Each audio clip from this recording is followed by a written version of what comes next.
여러분 안녕하십니까? 천수답의 새벽 묵상에 오신 여러분을 환영합니다. 에스라 6장 8절 내가 또 조서를 내려서 하나님의 성전을 건축함에 대하여 너희가 유다 사람의 장로들에게 행할 것을 알리노니 왕의 재산 곧 유브라데 강 건너편에서 거둔 세금 중에서 그 경비를 이 사람들에게 끊임없이 주어 그들로 멈추지 않게 하라. 고레스의 조서로 인해 유다 땅으로 귀환한 무리는 약 5만 5천 명.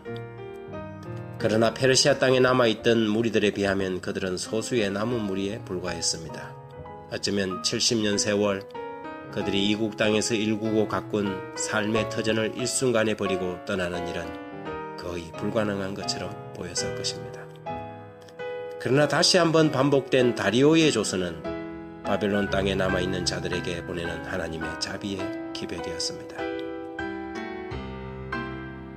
다리오의 계승자 아하수에로 왕 때에 벌어질 사건, 사단의 대리자 하만에 의한 유대인 멸절의 업무가 준비되고 있었습니다.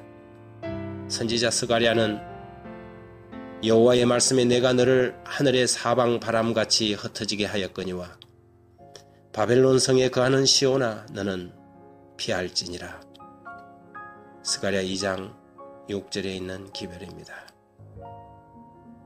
그러나 이런 기별에도 세상 사는 재미에 빠져서 세상을 하나님보다 더 사랑한 사람들은 바벨론에서 떠나올 수가 없었습니다.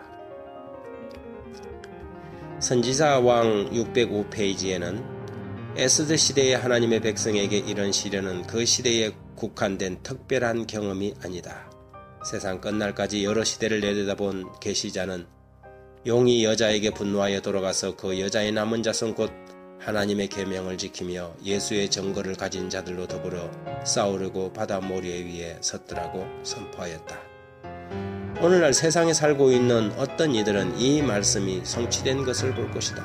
과거 여러 시대를 통하여 사람들로 하여금 참 교회를 박해하게 한 동일한 정신이 장래에도 하나님께 대한 충성을 지키는 사람들에게 동일한 행동을 하고자 할 것이다.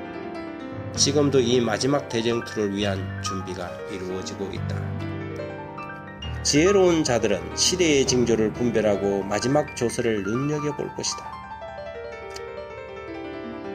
그들의 마음은 세속적 부에 치우치지 않고 하나님의 기별에 주의하게 될 것입니다. 지금은 하나님의 백성들이 바벨론에서 나와서 그 멸망의 위기로부터 자신들을 구원하기 위해 도피해야 할 때입니다.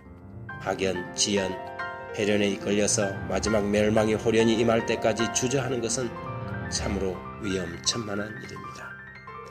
스스로 말씀을 연구하고 시대의 징조를 분별하지 않고 자신의 영혼을 탐욕적인 지도자들에게 맡겨버린 사람들은 이제 일어나 머리를 들고 하나님의 말씀을 주의해서 살펴봐야 합니다. 외형적이고 세속적인 모양으로 간신히 신앙을 유지해오는 사람들이 이 시대의 진리를 주위에서 살피고 살 길이 어디인지 넣기 전에 찾아야 합니다.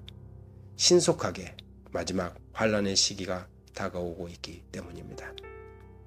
그리고 다니엘처럼 마지막 때까지도 대도시에 남아서 영혼을 구원하고 하나님의 사명자들로 서야 할 사람들도 있지만 아무런 사명감도 없이 대도시에서 막연하게 세상살이에 연연해서 살아가는 남은 사람들은 이제 지혜롭게 자신의 미래를 위해 다리오의 조서와 같은 시대적 나팔에 귀를 기울여야 합니다. 때가 되면 돌아가고 싶어도 돌아갈 수 없는 시대가 이를 것입니다.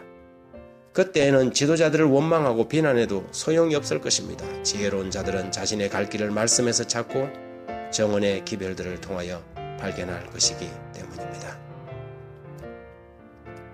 하나님, 이 아침은 우리 자신들이 유랑자들임을 생각합니다. 유랑자이면서 정착민처럼 살고 있지는 않는지요.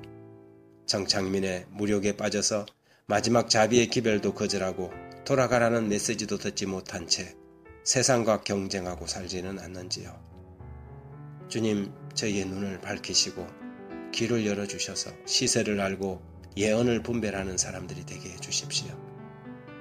선지자들의 기별에도 조금만 더를 외치다 결국 이국에서 의미 없는 죽음을 경험했던 잃어버린 유랑자들처럼 되지 않게 하시고 마지막까지 살아남는 시대의 사명자들이 되게 해 주십시오. 말씀을 의지합니다. 말씀에 귀를 기울입니다. 사람들의 눈이 아니라 하나님의 말씀을 의식하고 살게 도와주십시오.